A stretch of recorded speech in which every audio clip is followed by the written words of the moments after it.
RMC Running. Mathéo Rollet. Salut à tous et bienvenue dans RMC Running, le podcast de RMC destiné à tous les passionnés de la course à pied. Chamonix en ébullition pour l'arrivée de la course phare, l'UTMB, avec la victoire du Britannique Tom Evans il y a quelques instants. Les arrivées d'ailleurs s'enchaînent toujours en ce moment dans Chamonix. On a entendu les supporters il y a quelques instants célébrer leur champion.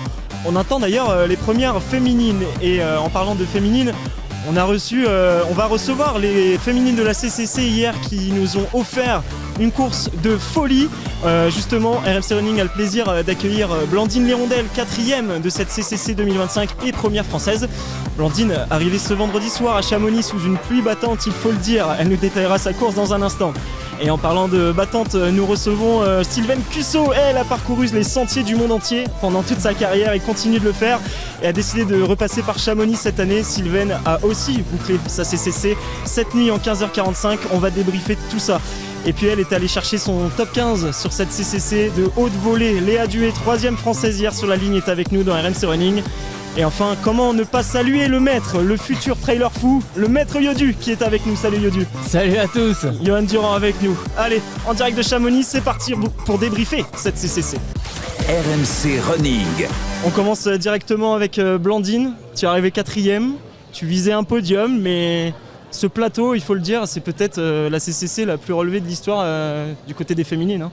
Bah effectivement, on a parlé il n'y a pas plus tard que quelques heures avec Julien Chaurier qui est responsable maintenant de toute la team élite sur l'UTMB et il nous a quand même avoué que c'était probablement l'une des courses de la CCC au niveau féminin les plus relevées de toute l'histoire de l'UTMB et effectivement il y avait une très très grosse densité cette année.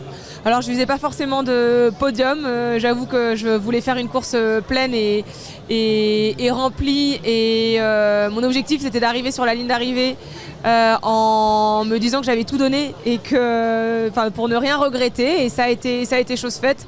Avec cette densité j'ai voulu jouer, prendre des risques dès le début et en bas de la Flégère. Donc en fait on est jusqu'au 90e kilomètre, j'étais 2e féminine et pas si loin de la première place, et en fait finalement en 10 kilomètres il y a une fin assez palpitante chez les féminines pour le podium. Peut-être qu'on en reparlera plus tard, ouais. Mais finalement je finis avec une 4e place, mais de façon sportive et au niveau de la compétition, c'était génial. Bah justement, tu en parlais. Pendant longtemps, à la fin de cette CCC, les 3 voire 4 premières se tenaient en moins d'1 minute, ou en moins de 2 minutes en tout cas. C'était très très serré pour un 100 km. Même à un moment, les 3 premières s'apercevaient dans la dernière bosse de la course. Comment est-ce que tu as vécu ce final, notamment avec cette arrivée où on t'a senti très très ému et très marqué par l'effort quand même? Oui, alors moi, mon entourage et les personnes qui me ravitaillent aiment bien toujours me donner les écarts des femmes qui sont devant. Sauf que alors, vous me direz les filles, vous, si vous ressentez la même chose, mais j'ai toujours envie de leur dire et derrière commencer, et on me dit toujours t'occupe pas de derrière, faut regarder devant. Sauf qu'en fait quand on est déjà dans la difficulté, on aimerait bien savoir si on va pas se faire rattraper. Mais bon, j'avais que notion de l'écart avec la première féminine, et en fait à Valorcine j'étais que à 2 minutes et vraiment tout le monde me criait dessus pour me motiver, pour essayer d'aller chercher cette première place depuis Valorcine, et vraiment dans la montée du col des montées. Donc pour vous la faire un peu bref, c'est quand même un faux plat montant. Alors nous on dit faux plat montant, mais pour Yodu il va rigoler parce que je pense que c'est quoi, c'est la côte de l'année pour les marathoniens. 10-15% de pente sur 4 km. On n'a pas la même notion. Pour nous c'est du faux plat montant. Ça change de vos... Pour les auditeurs lambda parisiens, c'est 6% et 30 secondes, ouais. C'est ça? Déjà à Paris on n'a pas de côte comme ça. Ouais. Bon, pour nous c'était un faux plat montant. Et pendant tout ce faux plat montant, j'ai essayé de visser pour essayer de rattraper la première. Et ensuite on est monté dans la côte de la Flégère qui est un peu plus, avec un peu plus pentu, donc plutôt du 30%. Un peu. Et finalement je suis passée en quelques minutes de l'espoir de pouvoir accrocher une victoire à finalement 2 fusées qui sont arrivées un peu de nulle part parce que je m'y attendais pas du tout. Comme j'avais aucune idée de ce qui se passait derrière moi, en fait 2 fusées, donc Sylvia et Anna, qui m'ont doublé en courant.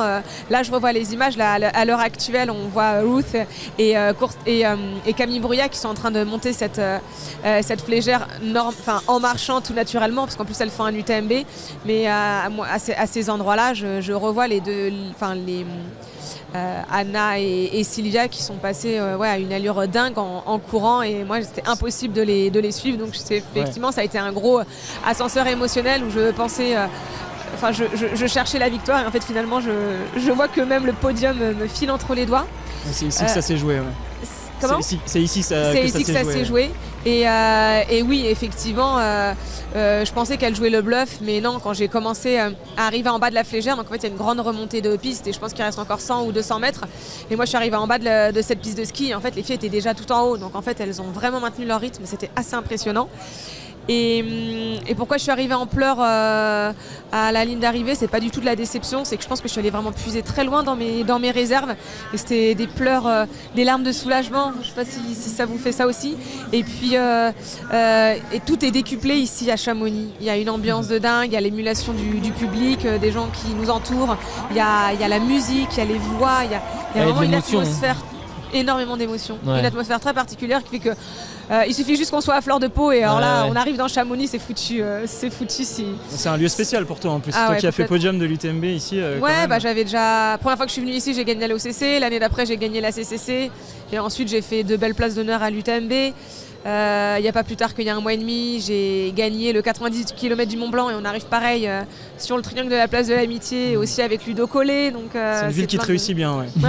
Ça va, t'aimes bien revenir à Chamonix. Exactement. Bon, on a vu, tu parlais tout à l'heure de fusées. Pendant que les fusées de l'UTMB arrivent, il y a aussi ceux qui font la PTL qui arrivent en même temps. Il faut une pensée pour eux. Ils sont partis lundi matin. On en a croisé quelques-uns sur la CCC. Ils me félicitaient, mais moi j'étais obligée de leur retourner le compliment. Parce que je dis non mais les gars, là c'est vous êtes partis il y a peut-être 2 ou 3 jours, j'arrive même plus à compter, 4, sous des conditions météorologiques dantesques. Nous on a vraiment eu la chance, on est quand même passé un peu entre les gouttes. Oui, on arrivait sous la pluie, mais finalement c'est pas grave d'avoir 2 heures de pluie versus une nuit complète quand on part sur 48, 72, je sais pas combien ils font, ça paraît tellement lunaire que j'ose même pas y penser. La PTL, pour rappel, c'est 300 km et 25 000 mètres de dénivelé, donc ils sont partis lundi, tout simplement. En autosuffisance. En semi-autosuffisance, je sais pas comment dire, et en semi-autonomie quoi. Comme quoi il y a des sorties sans balisage, comme quoi il y a des sorties toujours plus longues en fait, même l'UTMB ça paraît court à côté. Non, Yodu, je voulais te poser la question aussi, comment est-ce que en tant qu'athlète élite on se met en condition pour terminer presque à l'échelle d'un 100 km au sprint, pour avoir un résultat qui peut changer une vie, un podium sur une CCC, c'est pas rien. Alors c'est pas rien, mais c'est ultra compliqué parce que c'est vrai que moi, pour le connaître sur marathon, c'est 2 heures de fluctuation avec des moments up qu'il faut savoir gérer et des moments de down où tu es un peu dans la tempête et qu'il faut savoir gérer aussi. Mais c'est sur une échelle relativement courte de 2 heures, et effectivement nous sur marathon on a toujours le gars devant toi, tu vois, t'as pas des gros écarts comme il peut y avoir sur l'ultra. Et effectivement, c'est encore plus décuplé sur des efforts de 100 km, de 60, de 100, de 170. Et puis des fois, t'es 10 minutes derrière, et puis ça s'écroule devant, tu reviens et tout. Et effectivement, même la difficulté, c'est, on le voit, même dans la dernière descente, t'as pas course gagnée. Hein. Même si t'as 2 minutes d'avance... faut faire attention, la chute est très vite arrivée, le moindre erreur d'inattention, faut garder de la lucidité alors que c'est très compliqué. Donc ça, je pense qu'il n'y a que l'expérience et il n'y a que le fait de faire des courses comme ça, de faire des longues distances qui peut t'aider à justement être prêt à, dans les moments de down, à peut-être serrer les dents et à savoir quand, tu vois, par exemple, je pense que on aura Ludo Pommeret dans un podcast à venir. Lui, typiquement, ça sera très intéressant de savoir comment, avec l'expérience, il gère ces moments de down et ces moments d'euphorie, et comment il arrive à lisser, justement, de se dire je sais que je vais revenir, tu vois, de jamais paniquer. Ludo, le roi des remontadas. C'est ça, c'est sa façon de courir, mais c'est quelque chose qui se travaille. Ouais. Léa, toi, c'est assez simple niveau chrono. Finalement, tu as mis 1 heure et 1 minute de plus que Blandine. Donc 12h54, tu as fini aussi un petit peu sous la pluie, avec une très très belle 14e place pour toi, 3e française. C'est un petit peu un rêve éveillé pour toi aujourd'hui, ce résultat. C'est vrai que je ne m'attendais pas aussi bien. Du coup, je l'ai faite l'année dernière, une première fois sur un 100 km. Et du coup, pas mal de choses qui étaient compliquées niveau digestif, etc. Je me suis rendu compte qu'il fallait vraiment lisser l'effort. J'ai toujours tendance à partir en gestion, mais je sentais que j'avais vraiment un gap à passer mentalement, d'endurer un effort un petit peu... être dans une zone en fait où tu sens que tu peux tenir l'effort tout en n'étant pas non plus trop inconfortable sur ce genre de longue distance. Et du coup cette année je suis vraiment contente parce que j'ai essayé d'être, comme vous dites, voilà, de lisser au maximum l'effort et les émotions aussi, quoi. Pas s'emballer à des moments où tu vois que tu rattrapes pas mal de monde, te dire ok, enfin t'enflammes pas non plus pour pas le repayer après, quoi. Et les moments de moins bien, je sais que moi au début, je suis un peu, je mets un petit temps à rentrer vraiment dans l'effort, mais en même temps, je me rends compte qu'après, je rattrape quand même du monde parce que voilà, je suis pas une tête brûlée non plus. Et du coup, ça a vraiment payé. Niveau nutrition, ça s'est vraiment très bien passé. Et voilà, je réalise pas trop encore, je mesure pas vraiment à quel point c'est incroyable. Il me faudra peut-être quelques jours, voilà, mais en tout cas satisfaite et le travail paye, c'est toujours c'est indéniable avec un peu d'envie et de persévérance. Bon, incroyable, comme l'ambiance de Chamonix, finalement, c'est la ferveur. C'est pour ça du mal à s'entendre. C'est pour ça qu'on est ici aussi avec RMC Running.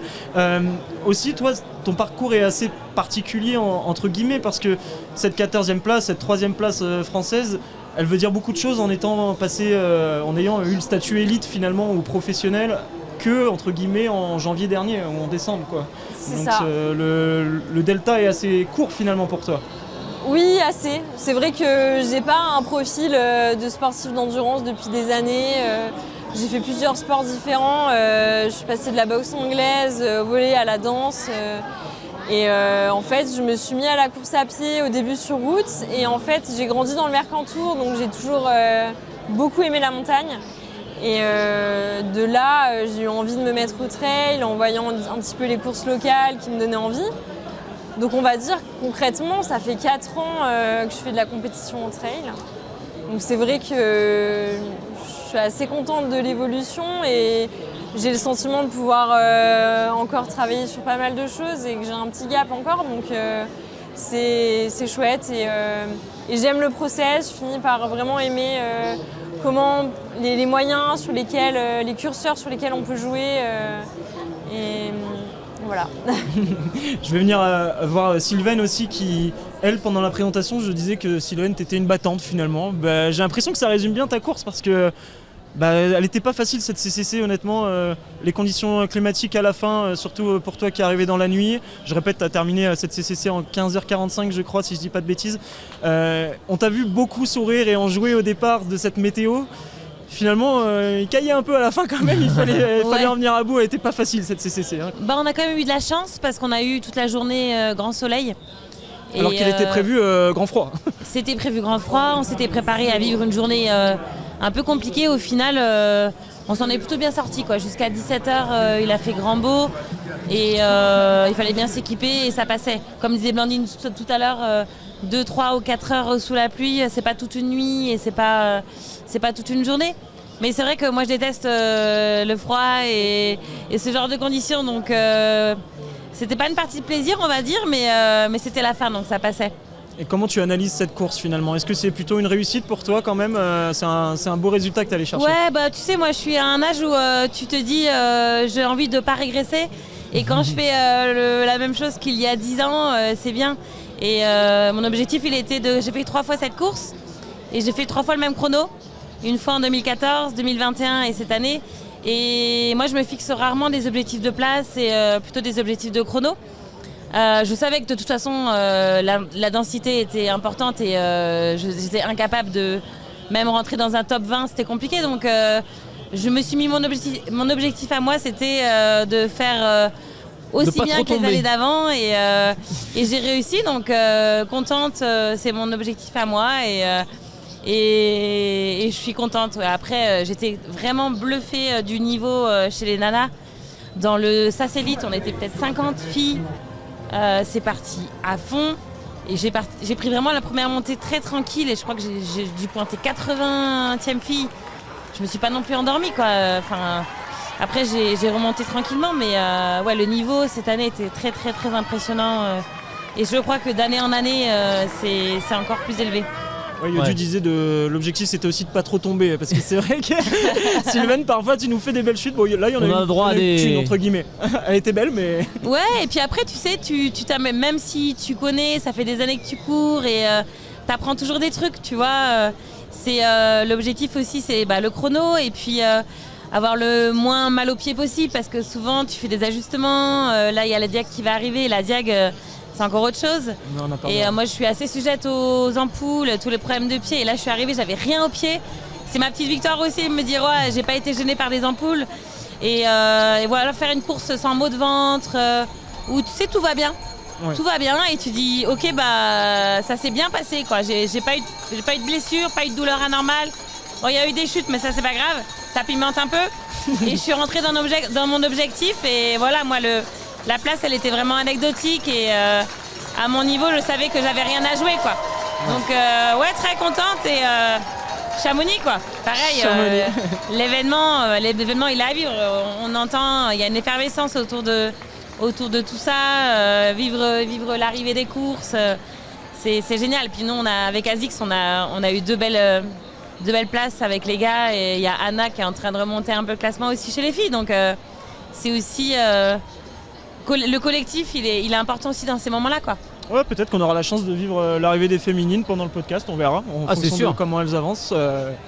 À voir, on aura peut-être ça en direct. Mais j'ai juste une question au niveau de la météo. On parlait de l'UTMB, eux ils ont pris tarif aussi au niveau de la météo, ils ont même eu de la neige. Comment est-ce qu'on s'adapte ? J'ai envie de venir vers toi d'abord Sylvaine, parce que toi tu fais la Diag des Fous, la Saint-Élion, l'UTMB, enfin bref, toutes les courses possibles et inimaginables avec des climats différents. Là quand on annonce grand froid, finalement qu'il fait beau, qu'ensuite on arrive sur le soir qui commence à pleuvoir et à cailler un petit peu, comment est-ce qu'on s'adapte à tout ça avant le départ, même essayer de pas trop se prendre la tête avec ça, non ? En fait simplement tu imagines tous les scénarios possibles.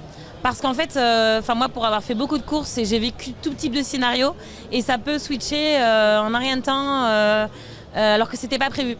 Donc quand tu sais que c'est incertain, moi j'avais pris les 3 couches, 2 vestes en plus, une veste pour me changer sèche, c'est léger une veste donc tu vois ça rentre. Après j'avais pris beaucoup trop de choses, mais voilà moi j'ai plus envie de vivre ces moments où tu n'as pas de solution. Moi j'ai vu des gars s'arrêter en hypothermie. Et là, t'as pas le choix, quoi. Une fois que t'es pris par le froid, t'es tétanisé. Et moi, j'ai plus envie de vivre ça, donc j'anticipe vraiment et je me dis, c'est pas grave. En fait, je préfère porter un peu plus et ne pas me mettre dans des conditions difficiles. Donc, en fait, juste tu te prépares au pire. Et tu vois, j'étais partie avec un manche longue. Et du coup, j'ai eu chaud parce que c'était prévu froid. Il a fait super chaud, donc t'as transpiré beaucoup.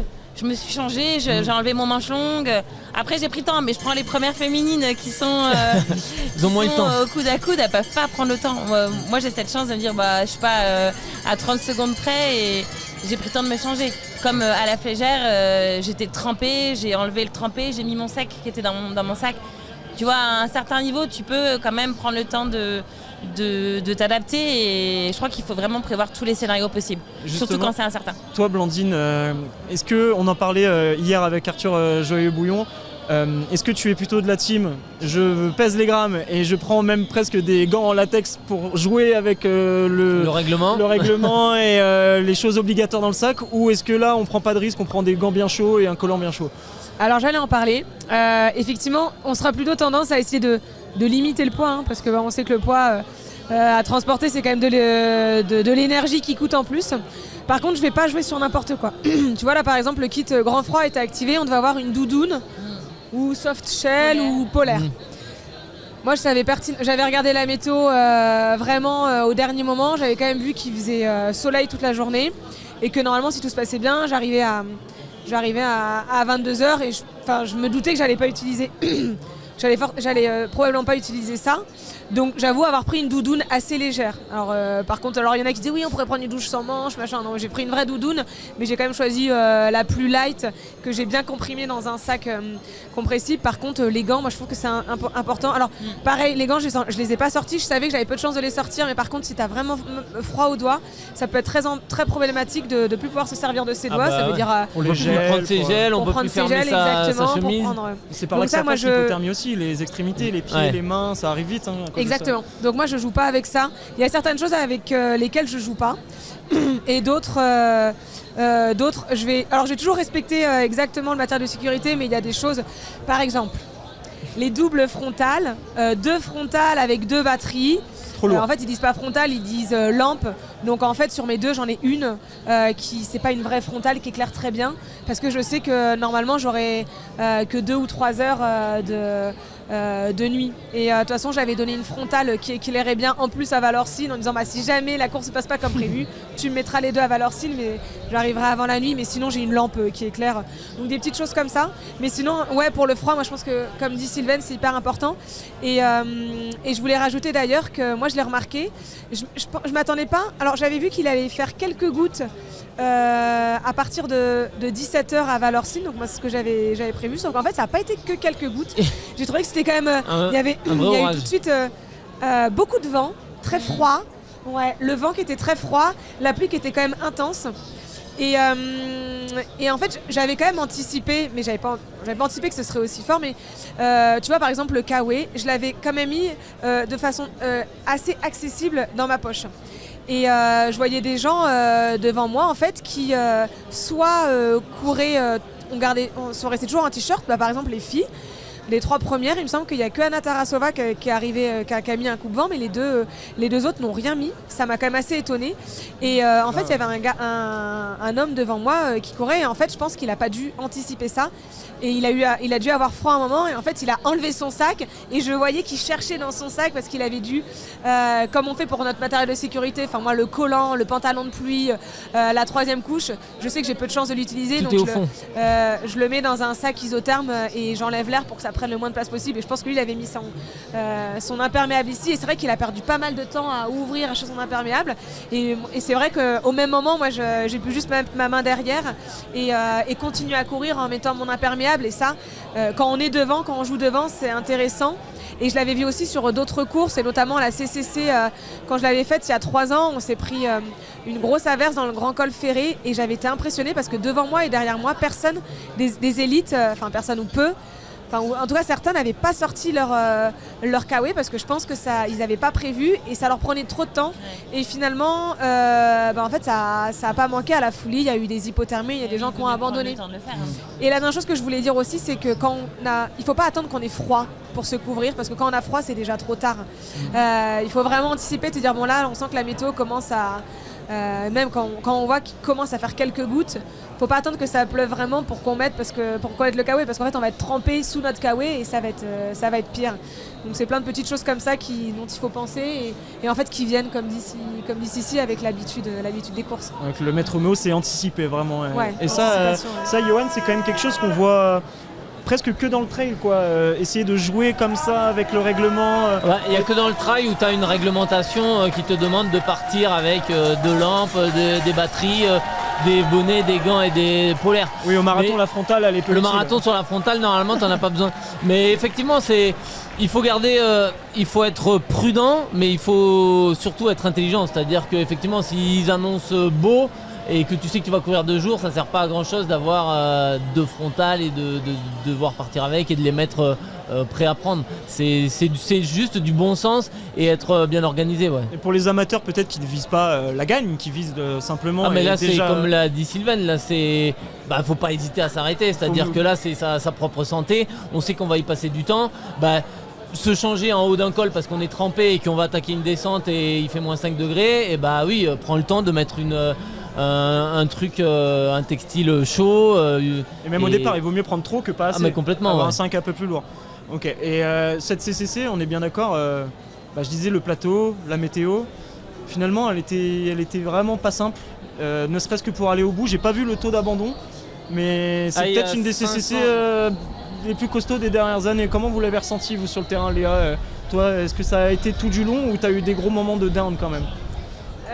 Moi, un petit peu comme Sylvaine, j'ai du mal avec le froid. Pareil, j'avais vu la météo et effectivement, on a eu beaucoup de chance jusqu'à 17h. Là où ça a été dur, c'était après la montée des steppes. Et en fait, il y a eu beaucoup de vent, froid. Et le fait que ce soit en plus humide, c'est vrai que j'ai mis la veste. Et par contre, comme c'était un peu compliqué, j'ai dû enlever mon sac parce que ça passait pas par-dessus mon sac. Donc c'est vrai que j'ai voulu prendre ce temps-là. Et après, je savais qu'il allait avoir beaucoup moins de vent parce que c'est une zone où il y a souvent du vent ici. Donc je me suis dit à Valorcine, ça va aller. Puis j'avais prévu de quoi me changer. Donc j'ai pris le temps aussi à Valorcine de prendre une veste sèche. Et effectivement, après, j'ai plus du tout eu froid dans la Flégère. Après, tu es globalement beaucoup dans la forêt. Et à la fin, il y a eu un peu de temps où tu es exposé au vent, mais c'était pas longtemps, quoi. Donc bien mieux que ce que j'imaginais. Et puis après, voilà, on s'était préparé, je pense, mentalement. Et comme il n'a pas plu non plus des trombes, pour moi, le parcours, je ne l'ai pas trouvé non plus trop boueux. Ça glissait un petit peu, mais voilà. Après, je pense que c'est les aléas de la montagne et ça donne du piment aussi, quoi. Et toi, Blandine, qui nous racontait ta course, je le rappelle, du coup 4e de cette CCC 2025, il y a quelques personnes qui se demandaient pourquoi te voir sur cette CCC, toi qui avais franchi le cap de l'UTMB. Explique-nous finalement ce choix. Je crois qu'il y a une petite Diag des Fous dans quelques semaines, c'est ça? Ouais, j'ai toujours rêvé de faire la Diagonale des Fous et cette année, c'était l'année pour des raisons personnelles.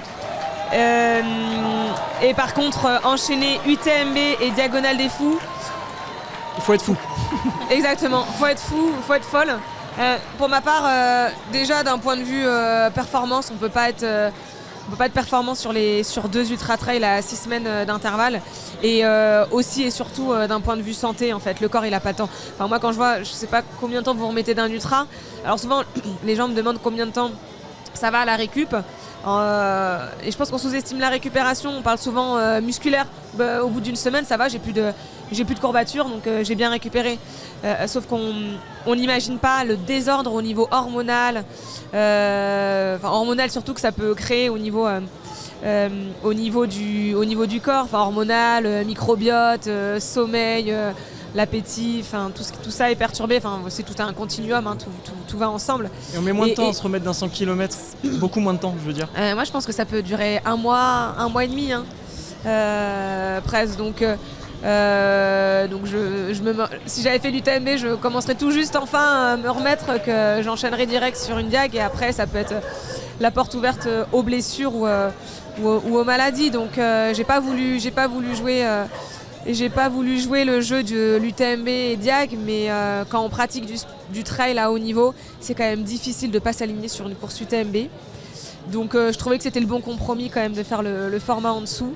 Après, voilà, on verra dans un mois et demi si je l'ai pas trop payé, parce qu'effectivement, c'était dur. Alors, pour répondre à ta question précédente, moi, j'ai pas trouvé que les...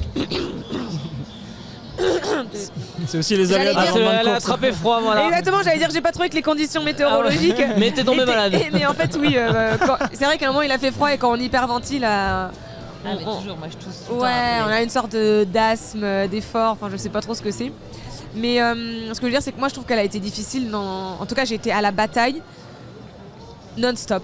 Du départ jusqu'à l'arrivée, soit il y avait quelqu'un devant moi, soit il y avait des filles derrière moi, et mentalement ça a été super dur parce que je devais être vraiment dans le jeu et ouais, dans la combativité et la compétition pendant 12 heures, pendant 11h53. Et j'espère ne pas m'avoir trop cramé à ce niveau-là pour la Diagonale des Fous. C'est pas tant le parcours ni même la météo, c'est finalement la physionomie de course. Ah, et la densité, hein. Il y a 18 secondes entre les deux premières. Hein. Ouais. Ouais, sur ouais, 11h50, 11h42 d'effort, 18 secondes. Je sais pas si on se rend compte de. On se croirait c'est une goutte à une d'eau, étape hein. du Tour de France où ils font 4 heures et finalement ça se joue à des millièmes de secondes. Bah, Ah pour, non, le, mais c'est ça, ouais. pour le dire à nos auditeurs. C'était impressionnant comme on était serré. Ouais, chez les filles c'était vraiment très serré. Pour le dire à nos auditeurs, on était au niveau de l'arrivée et finalement dans cette rue, quand la première est passée a fait le virage, la deuxième était juste en haut de la rue.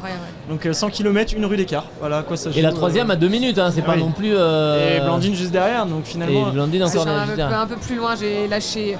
Quand j'ai vu Ouais, que les quand deux t'as filles vu que le dépassaient, podium c'était mort. Ouais. j'ai vu que le podium c'était mort et. Mais mentalement, tu disais que ça t'avait coûté quand même beaucoup de jouer comme ça, entre le chat et la souris, passer la première, troisième place, deuxième, quatrième. C'est dur à encaisser ça aussi. Ouais, mais je me suis mis dans la. En fait, j'ai fait exactement ce que je ne voulais pas faire. C'est-à-dire que j'étais attendue comme favorite. D'ailleurs, Enfin, moi j'étais quatrième, enfin il y a des cotations ITRA, je sais pas si vous en parlez. Moi j'étais quatrième cotation ITRA, donc il y avait quand même 3 autres favorites devant moi, mais je trouve que c'est parfois un petit peu difficile d'avoir ce poids. Et pourquoi ? Parce que sur la ligne de départ, on a le sentiment de devoir le prouver. Et je voulais me jurer de rester focus sur mes sensations et de pas du tout m'occuper de ce qu'il y a autour de moi. Et bon, ça... J'ai pas réussi, je pense. Et donc dès le départ, j'ai voulu un peu assumer ce rôle de favorite.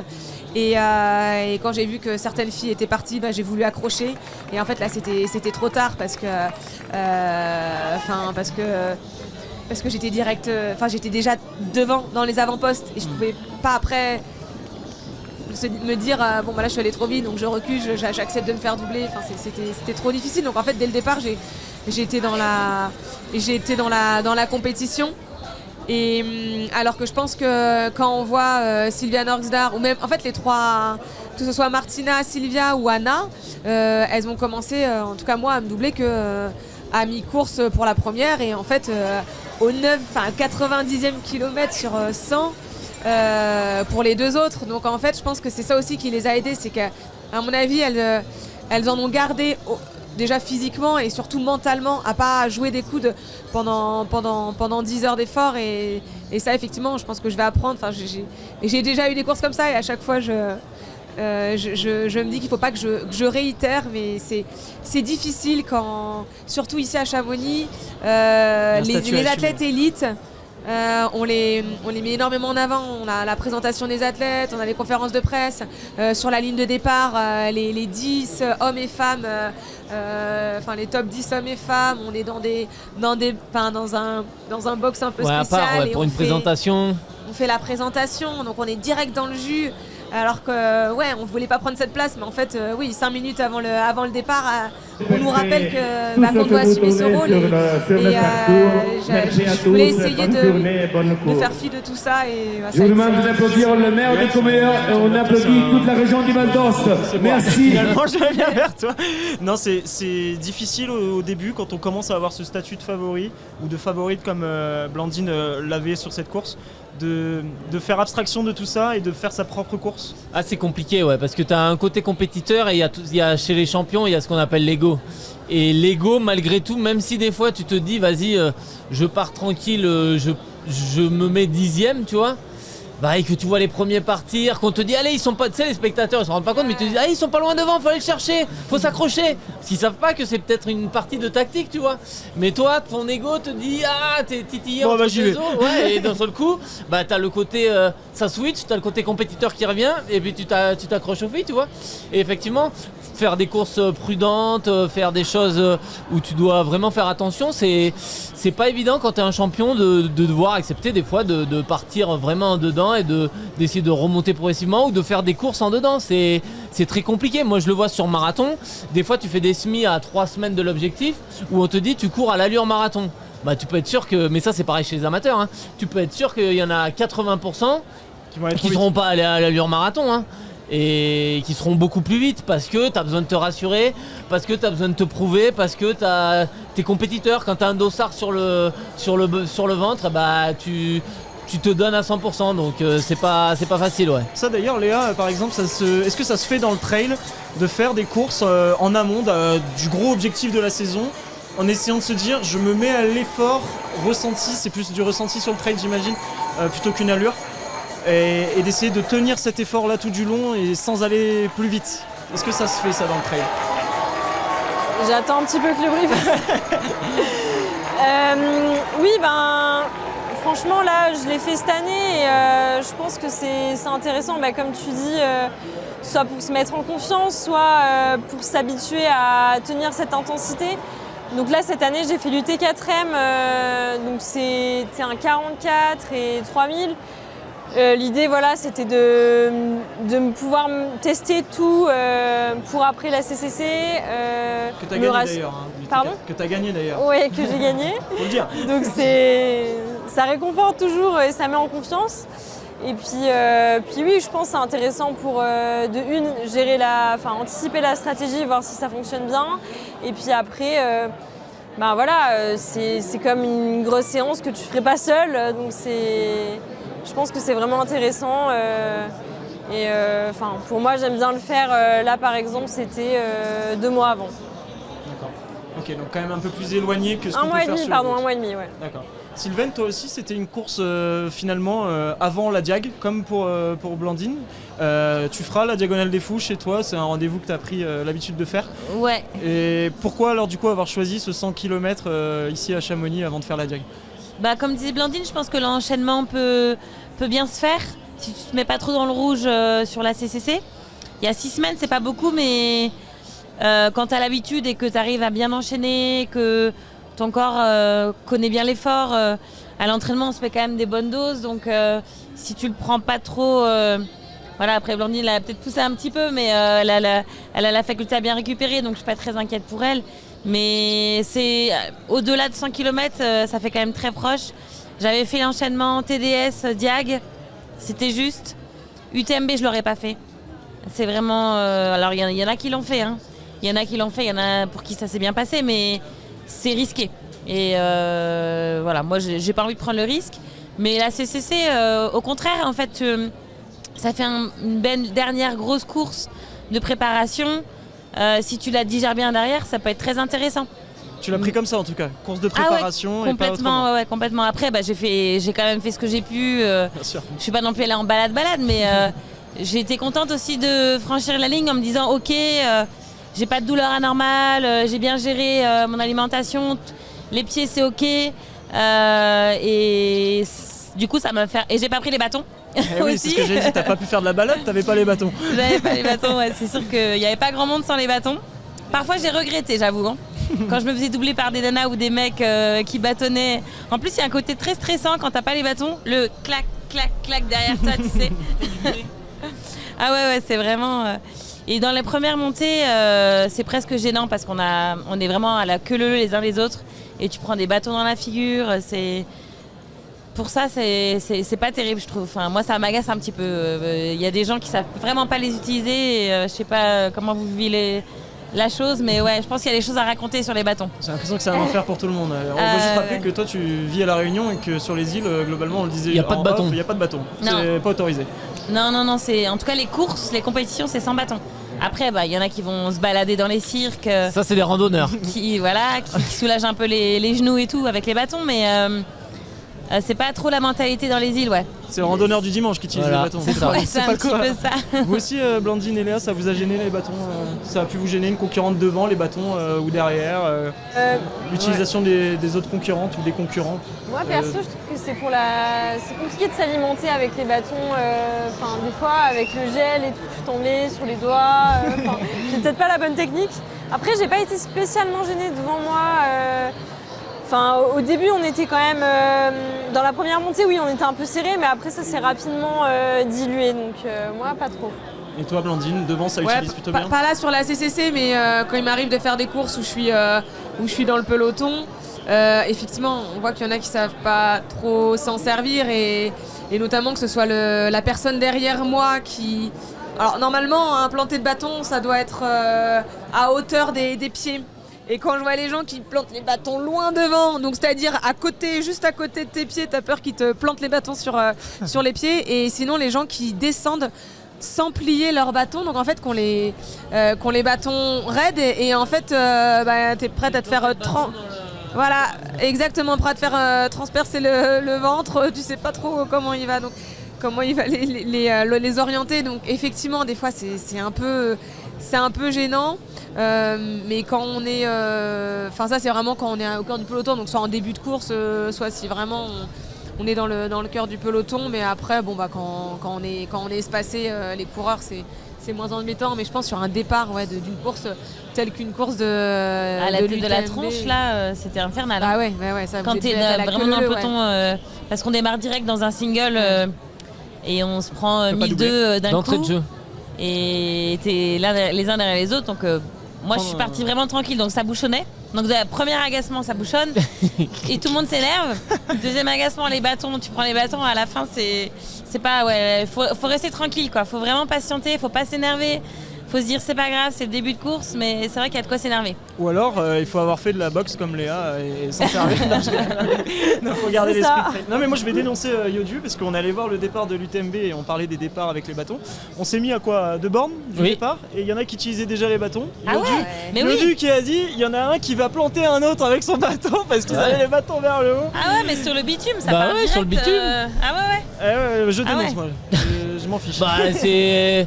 Lui, je sais pas ce qu'il... Il avait pas réussi à les ranger, je sais pas ce qu'il faisait avec ses bâtons au bout de 2 bornes de l'UTMB sur la route avec ses bâtons. Ouais. Ah non, mais tu vois de tout avec les bâtons.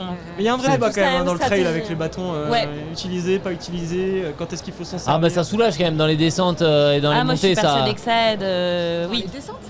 Moi, perso, dans les Il descentes, va dire dans non. les descentes, je n'utilise jamais les bâtons dans les descentes. Aïe, aïe, aïe. Ludo, il les utilise en descente. Je pense que quand tu sais les Mais, utiliser, ça peut être bien. Ouais, je pense aussi qu'il en faut descente. savoir les utiliser. Donc là on a 3 vrai que- traileuses et déjà les 3 sont pas d'accord. Alors imaginez à 2500 au départ. Ah ouais, c'est les montées. Maintenant, quand tu sais bien t'en Ouais. servir, ça aide énormément. J'avoue que je suis pas trop descente. Moi, j'ai toujours peur que, si tu mets un peu de vitesse, la CCC, j'avoue que les descentes, je les ai fait assez rapidement. Peut-être un UTMB quand tu peux t'en servir ou un ultra pour essayer un petit peu de te soulager, mais quand tu veux mettre un peu de vitesse, moi j'ai toujours peur que le bâton se coince dans un Ce rocher. coin, c'est ouais. Alors, il y a Ça aussi arrive, un truc. Moi j'en vois des mecs Ouais. le bâton qui Donc s'accroche. c'est pour ça qu'il y a un truc à faire aussi, c'est que si tu les utilises en descente, faut jamais mettre la dragonne ou Les accrocher, ouais. ou accrocher Pour que le bâton il gantelet. tombe, il parte sans ton... Ouais, voilà, pour qu'ils partent et pas que tu te fasses. Tu le laisses, ouais.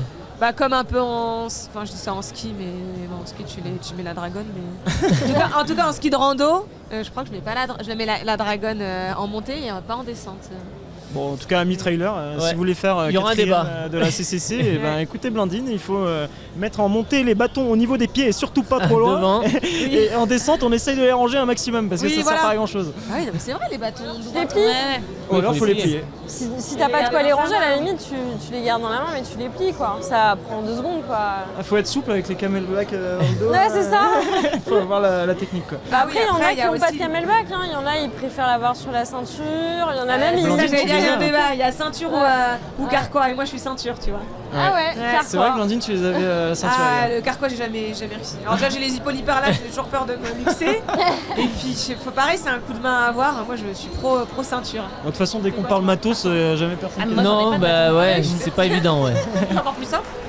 En tout cas, ce qui est sûr, c'est que les bâtons, c'est un accessoire. On prend un débutant, fait du trail, il va dans un magasin, il dit je veux m'acheter l'équipement pour faire du trail. Les bateaux aujourd'hui sont vendus avec le sac, avec la montre, avec. Aujourd'hui, moi, ça l'était pas avant. Avant, en 2010-2011, c'était pas systématique d'avoir des bâtons. Aujourd'hui, je crois qu'un trailer débutant, on lui vend des bâtons comme on lui vend un sac, quoi. En tout cas, il y en a que. Ils ont quand même vachement Oui, ils ont évolué sur les aussi, bâtons. ouais, c'est vrai. Honnêtement, maintenant, tu les sens pas. Il y a moyen que ça t'aide vraiment. Avant, c'est sûr que tu as quelque chose qui est avec la grosse dragonne, qui sont lourds. C'était plus des contraintes. Et puis, je pense aussi, ça dépend énormément du terrain. C'est vrai, comme dit Sylvaine déjà, à La Réunion, on ne peut pas l'utiliser pendant les courses, mais au-delà de ça, je pense que c'est pas un terrain qui s'y prête trop. Je viens du Mercantour, c'est hyper minéral, il y a énormément de pierriers. Pour le coup, je ne prendrais pas les bâtons du tout. Pourtant, il y a risque beaucoup de de le casser, dénivelé, même. mais... Risque de Oui, casser. voilà. Et puis Simplement. en fait, ça t'emmerde quoi. Ça plante pas. Cling, cling, cling. Ouais, il faut Ah, dire les c'est- choses des fois, hein, il faut dire les choses. Mais j'ai une petite question aussi pour toi, Léa, on en discutait tout à l'heure de ton changement de statut, entre guillemets. Est-ce que, parce que je rappelle que tu avais passé élite professionnelle en début d'année, est-ce qu'une course comme ça sur la CCC, une 14e place, 3e française, peut t'ouvrir des portes pour renouveler tes contrats élite finalement? Bah c'est pas à moi de le dire, mais on va dire là, donc je suis très contente d'être avec la Team Oka. J'aime beaucoup toute l'équipe. Enfin, moi, humainement, c'est très important de coller aussi avec les valeurs, avec l'énergie de chacun, au-delà du simple fait d'avoir du matériel. Et donc voilà, je sens une bonne alchimie, donc je serais ravie que ça continue comme ça. Après, je pense que voilà, la CCC, c'est une course qui est mondialement connue, donc moi j'ai donné le meilleur, on verra ce qu'il advient pour la suite. C'est une vraie vérité, Johan, du sport de haut niveau, c'est-à-dire arriver élite c'est bien, le rester en faisant des performances et espérer renouveler ses contrats, trouver des sponsors, ça c'est encore autre chose, c'est une vraie difficulté. Clairement, c'est la face un peu sombre de l'athlète de haut niveau, on en parlait tout à l'heure, mais c'est vrai que l'athlète de haut niveau, on a l'impression qu'il a la belle vie, que c'est juste s'entraîner, dormir et récolter les lauriers, mais c'est pas ça, c'est des heures de travail et surtout dans les heures sombres, dans les blessures, quand les sponsors peuvent vous lâcher ou autre, c'est très compliqué, hein, et effectivement, que ce soit en trail sur la route ou sur la piste, on a tous un peu le même problème. Et quand tu es entre deux eaux, entre l'élite et le niveau, le très bon niveau, il faut faire des choix, il faut faire des sacrifices, ça demande de beaucoup d'investissement et il faut faire des bons choix par moment, il faut faire les bonnes courses au bon moment, il faut perfer sur les bonnes courses au bon moment et il faut espérer après trouver des partenaires en qui vous avez confiance et qui vous font confiance aussi. C'est-à-dire qu'il n'y a rien de mieux qu'un partenaire qui, quand vous êtes blessé, ne vous met pas la pression pour vous obliger à faire telle course, à faire tel résultat, mais vous fait confiance et vous dit bah écoute, prends le temps de te réparer, on te fait confiance, on est avec toi, soigne-toi et l'année prochaine t'es avec nous, tu vois. Et ça pour un athlète c'est ultra important, c'est bien dans son corps, bien dans sa tête. Et aujourd'hui je pense que les marques en ont de plus en plus conscience de l'intérêt et du bien-être mental de ces athlètes. Moi je sais, je le vois, on peut en parler avec Sylvain chez ASICS. On est dans une marque, dans une relation de pure confiance avec eux et du coup effectivement quand on court on est libéré, on a l'esprit libéré parce qu'on sait que quoi qu'il arrive, même s'il y a contre-performance, la marque sera avec nous derrière. Ouais. Oui, c'est une histoire qui dure longtemps, on le disait avec ASICS, tes sponsors, ça permet de courir libéré aussi quand on a des sponsors qui durent dans le temps. Complètement, ouais, complètement. Moi ça va faire 12 ans et c'est vrai que ça a toujours été simple. Ça a toujours été simple. Les choses elles se font naturellement. Alors après c'est plus tu avances dans la durée avec un partenariat, plus c'est simple parce que tu te connais mieux, tu te fais confiance, c'est presque un peu la deuxième famille. Mais c'est vrai comme dit Johan, je pense qu'ASICS a vraiment cette volonté de mettre la santé avant tout. Et tu vois, nous on avait une coureuse qui devait faire la TDS. La veille elle n'était pas bien du tout, elle a vu le médecin. Voilà, ils ont pris la décision ensemble de ne pas lui faire prendre le départ pour sa santé. Trop risqué. Voilà. Parce que le but, c'était pas de l'envoyer, d'empirer les choses. Et il y a plein de cas en fait. Benoît Girondel, à l'époque où il était chez ASICS, sur une diagonale des fous, il était en tête. Il pissait du sang pour la faire cash. Vaut mieux arrêter là. Et tout allait bien. Il était en forme, hein. Mais c'est pas des signes très Très bon, ouais. Oui, Et je sais donc, pas si tout allait bien en pissant du sang. Ouais, mais du lui, coup. il avait le sentiment que tout allait bien en fait. Oui, oui. Lui, tout seul, il aurait pas arrêté.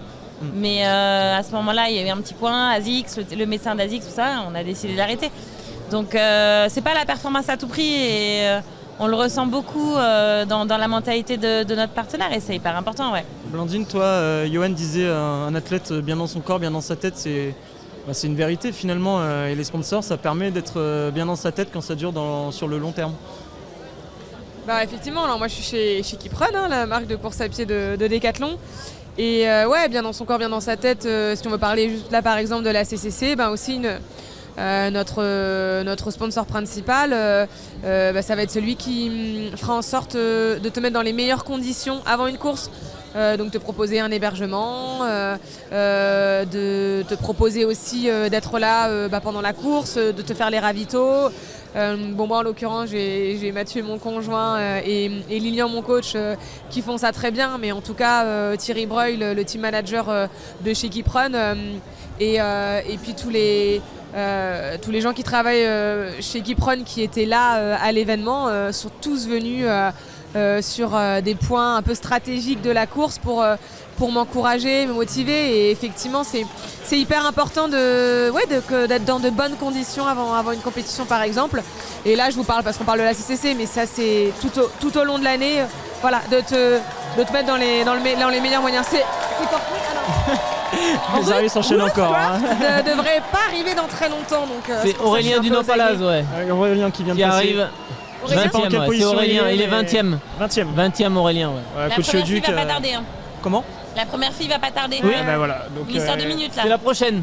La prochaine, on va l'attendre évidemment. Non, tu disais être bien dans son corps, bien dans sa tête toute l'année aussi, c'est important, pas que pour un événement.